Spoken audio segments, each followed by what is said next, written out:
رسولوں نے پڑھا ہے، حضور کا میلاد فرشتوں نے پڑھا ہے، حضور کا میلاد صحابہ نے پڑھا ہے، حضور کا میلاد خود حضور نے پڑھا ہے، تابعین نے پڑھا ہے، تبع تابعین نے پڑھا ہے، بزرگان دین نے پڑھا، اولیاء کاملین نے پڑھا، وہابیوں کے باپ داداؤں نے پڑھا ہے، سب نے پڑھا میلاد شریف۔ بس صرف رساکشی میں ایک دوسرے کے آروپ پرتاروپ کے دور سے ہم گزر رہے ہیں۔ ان کے ہاتھ میں جھنجھنا بجائے جا رہے ہیں اور ہمارے ہاتھ میں جھنجھنا ہم بھی بجائے جا رہے ہیں۔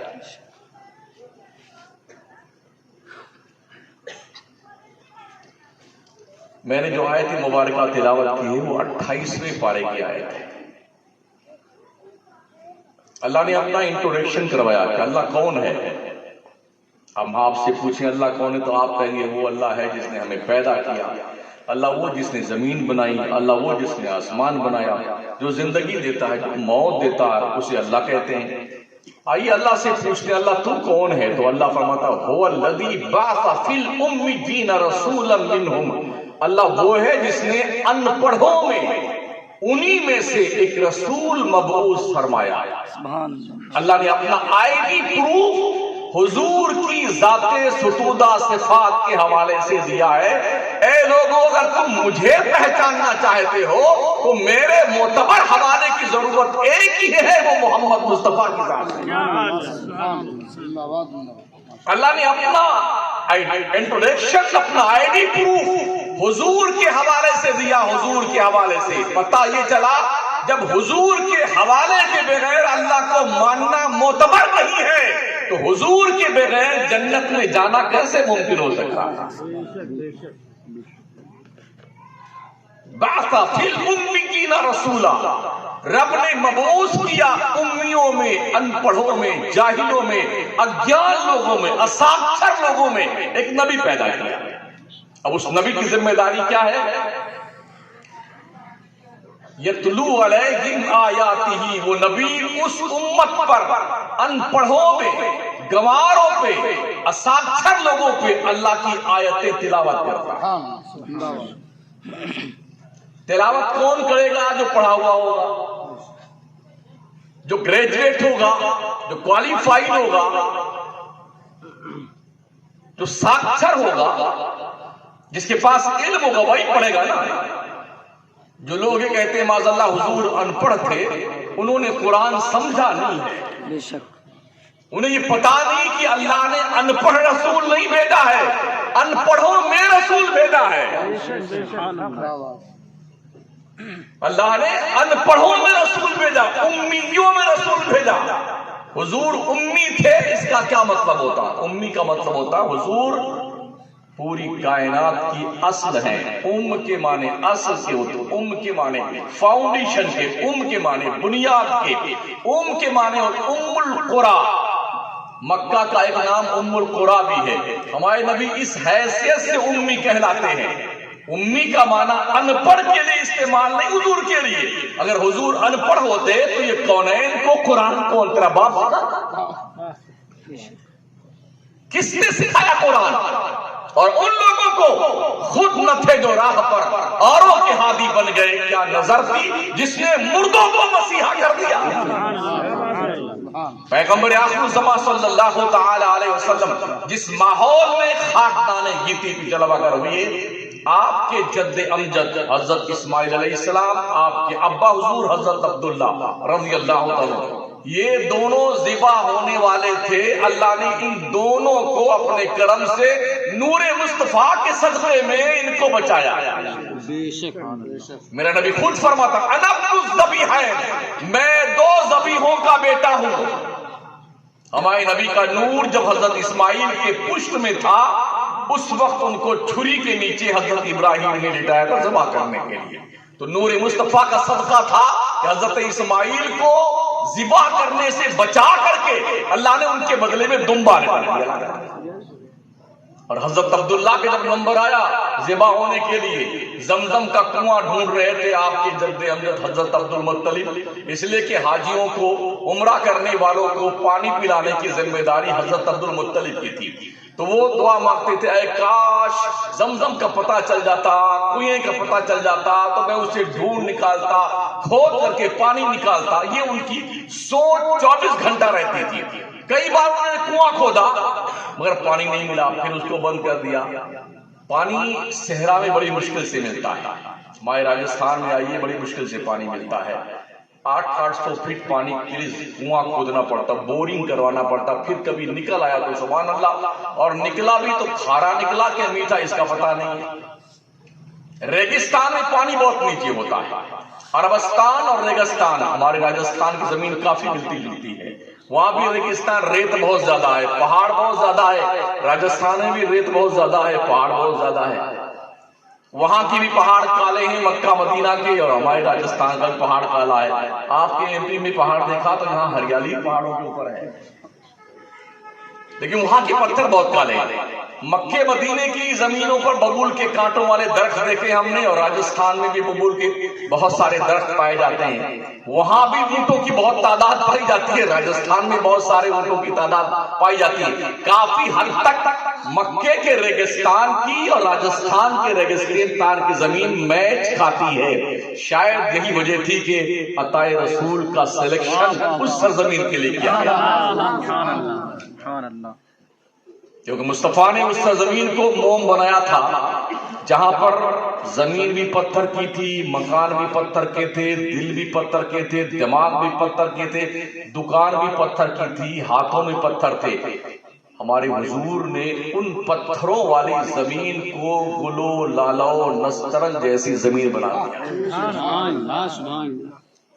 اس سرزمین کو چمن میں پھول کا کھلنا تو کوئی بات نہیں، زہے وہ پھول جو گلشن بنائے صحرا کا۔ حضور پڑھانے آئے تھے، او دنیا کے مسلمانوں، ہندوستان کے مسلمانوں، تم نے کتنا پڑھا ہے؟ مجھے بتاؤ تم نے کتنا پڑھا؟ 2% کوالیفیکیشن ہماری اور آپ کی ہندوستان میں، 2%۔ شیڈول کاسٹ سے بھی بہت گئے گزرے ہم اور آپ ہیں۔ سچر کمیٹی کی رپورٹ پڑھ لیجئے، منڈل آیوگ کی رپورٹ پڑھ لیجئے، جتنے منڈل کمنڈل بنائے گئے سب کی رپورٹ جانچیے، ہمارا پرسنٹیج گریجویشن کے معاملے میں صرف 2% ہے، 2%۔ کہاں کھڑے ہیں آپ دنیا کے مقابلے میں؟ آپ ترقی کر رہے ہیں، آپ دھستے ہوئے جا رہے ہیں، مگر پوری جنریشن اس دھسنے کی ذمہ دار ہماری ہے۔ ہم اپنے پیسوں کا مس یوز تو کرتے ہیں، اپنے پیسوں کا ناجائز استعمال تو کرتے ہیں، بچوں کے لیے ہم اچھے اچھے سامان تو لا کے دیتے ہیں، اچھا مکان بنانے کی کوشش کرتے ہیں، مرسڈیز کاریں لانے کی کوشش کرتے ہیں، بچوں کی تعلیم پر ہم دھیان نہیں دیتے۔ پڑھائیے اپنے بچوں کو، اگر دنیا پہ حکومت کرنے کا حوصلہ اور شوق ہے نا تو پڑھائیے اپنے بچوں کو۔ جاہل حکومت نہیں کر سکتا ہے دنیا میں۔ آج کی تعلیم کا دور ہے، آج گریجویشن کا دور ہے، کوالیفیکیشن کا دور ہے، ریسرچ کا دور ہے، مقابلے کا دور ہے، کمپٹیشن کا دور ہے۔ بائی گریس پاس ہو کر کے دنیا کے گھوڑوں کے مقابلے میں آپ ان کی برابری نہیں کر سکتے ہیں۔ آپ کو محنت کر کے بائی گریس نہیں بلکہ 99% پرسنٹیج میں آپ کو لانا پڑے گا نمبر، تب کہیں جا کر دنیا کی قوموں کے کاندھوں سے کاندھا ملا کر کے آپ چلنے کا حوصلہ پیدا کر سکتے ہیں۔ پڑھیے، اسلام کا سب سے پہلا میسج تعلیم کا ہے، اقرا۔ جتنی توجہ، جتنی ہدایت، جتنا فورس اسلام نے، قرآن نے، پیغمبر اسلام نے تعلیم پر دیا ہے، دنیا کی کسی مذہب کے اندر اتنا فورس گریجویشن پہ نہیں دیا گیا، تعلیم پہ اتنا فورس نہیں کیا گیا۔ لیکن افسوس یہ ہے جس کے ہاں زیادہ توجہ دی گئی تعلیم پر، اس قوم کا حال یہ ہے، اللہ کی پناہ۔ 8ویں پڑھتے پڑھتے 10ویں تک گئے تو بائی گریس پاس ہوتے ہمارے بچے، اور 12ویں تک جاتے جاتے لڈو بٹا لڈو لے کے آتے ہیں۔ اب کون پڑھنے جائے، نوکری تو ملتی نہیں ہے، تو چلو کہیں دھندا وندہ کرتے ہیں، کوئی نوکری کریں گے، اور نہیں بمبئی جگہ کہیں کسی ہوٹل میں پلیٹ میں دھلیں گے، کام تو کم سے کم کچھ کما کے لے آئیں گے۔ مارہا کے سادات کا ایک جملہ ہے، فرماتے ہیں آدھی روٹی کھاؤ، بچوں کو پڑھاؤ۔ اس سوند میں کتنی دیگیں بھری ہیں کچھ پتا کسی کو نہیں ہے۔ اس سوچ کو ہلکا کیجئے، کم کھائیے، بچوں کو پڑھائیے۔ بچوں کو تعلیم رہے گی تو یہ جھنڈیاں زندہ رہیں گی، تعلیم رہے گی تو جلوس زندہ رہے گا، تعلیم رہے گی تو مسجدوں کے مینارے زندہ رہیں گے، تعلیم رہے گی تو سجدوں کا وقار زندہ رہے گا، تعلیم رہے گی تو سروں کی ٹوپیاں سلامت رہے گی، چہرے پہ داڑھی سلامت رہے گی، عورتوں کے چہرے پہ نقاب سلامت رہے گی۔ اور تعلیم نہیں رہی تو آوارہ ہو جاؤ گے، دنیا اپنے پیر کی جوتی بنا کے پہنے گی۔ بے شک۔ اس لیے پڑھیے، تعلیم پہ دھیان دیجیے، توجہ کیجیے تعلیم۔ نبی اس لیے تشریف لائے ہیں، یتلو علیہم آیاتہ، وہ پیغمبر امیوں کے اوپر، ان پڑھوں کے اوپر قرآن کی آیتیں تلاوت کرتا ہے۔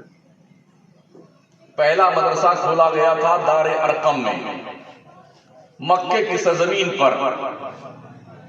اسٹوڈنٹ کون تھے؟ صدیق اکبر، عثمان غنی، مولا علی، عبد الرحمن بن عوف، اس طرح صحابہ اس مدرسے کے اسٹوڈنٹ تھے۔ اس پہلے مدرسے کے پہلے ٹیچر، ادھیاپک، معلم کا نام حضرت محمد مصطفیٰ تھا، اور اس مدرسے کے محتمم کا نام حضرت ابو بکر صدیق تھا۔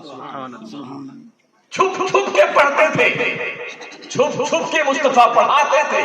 جب تک 40 لوگ نہیں ہو گئے مسلمان تب تک چھپ کر پڑھاتے پڑھتے تھے، اور 40 ہونے کے بعد پھر مکے میں پہنچ کر کے اور پھر سمجھایا کہ اسلام کیا ہے، حرم میں جا کے سمجھایا کہ اسلام کیا ہے۔ جب عمر ایمان لائے، پتا چلا دنیا طاقت کی زبان سمجھتی ہے۔ جب تک عمر مسلمان نہ ہوئے تھے نا، تب تک مسلمان چھپ کے نماز پڑھتا تھا، ذکر کرتا تھا، قرآن پڑھتا تھا، حضور کے درس میں شامل ہوتا تھا۔ اور میرے حضور دعا مانگتے تھے، اے اللہ، اللہم اعز الاسلام والمسلمین بے عمر بن ہشام اور بے عمر بن خطاب۔ اے اللہ، چاہے عمر ابن خطاب کے ذریعے سے اور چاہے عمر بن ہشام یعنی ابو جہل کے ذریعے سے، یہ دونوں مکہ کے اس زمانے کے ڈان تھے، حالت کفر کے ڈان تھے یہ۔ اے نبی کا، یا اللہ میرے ان دونوں میں سے، اپنے بندوں میں سے جسے تو پسند کرے اسے مسلمان کر دے، تاکہ مسلمانوں کی غریبی دور ہو جائے۔ سبحان اللہ، سبحان۔ دعا تو نبی نہیں مانگی، یہ فیصلہ اللہ پہ چھوڑا جسے تو منتخب کرے۔ پتہ یہ چلا کہ اللہ کی نگہ انتخاب کا نام عمر ابن خطاب ہے۔ اور جس دن عمر ایمان لائے نا، تو انہوں نے کہا، یا رسول اللہ، کیا ہم حق پر نہیں ہیں؟ کیا ہم اللہ کی سچے خدا کے پرستار نہیں؟ کہا ہیں۔ کافی چھپ کر کے عبادت کرنا میری سمجھ میں نہیں آتا، اور تمہاری رائے کیا ہے؟ کہا کعبہ میں چلیں، وہیں دیکھتے ہیں۔ 40 میں سے 20 لائن ادھر، 20 کی لائن ادھر، قطار لگائی گئی۔ ایک قطار کے آگے حضرت امیر حمزہ، ایک قطار کے آگے حضرت عمر، اور بیچ میں ہمارے حضور صلی اللہ علیہ وسلم چل رہے تھے، جنہوں نے بھیجا تھا کہ عمر ابھی قتل کر کے محمد کو آئے گا۔ اور دیکھا یہ تو عمر جو ہے محمد کے ساتھ میں آ رہا ہے، چہرہ بدلا ہوا ہے۔